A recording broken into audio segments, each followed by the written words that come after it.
Hello, and welcome to Instant Nerd. Today, I will be showing you how to pay using a different currency for your for a game. So, what you need to do is you need to tap on your username, and then you want to click on account details.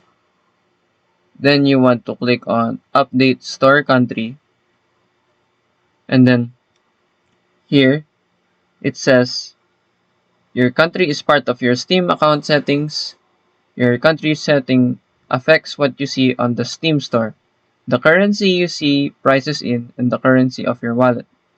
If you have moved if you have moved to a new country or are living abroad for an extended period of time, you can update your Steam country setting when you complete your first purchase using a payment method from that country. If your location differs from your current Steam account store country setting, you'll have an option to change your store region while you view your cart as you complete your purchase. If you are unable to complete a purchase using a payment method from the region you have moved to, please contact Steam support. So, I hope this video was helpful. Please leave a like and subscribe.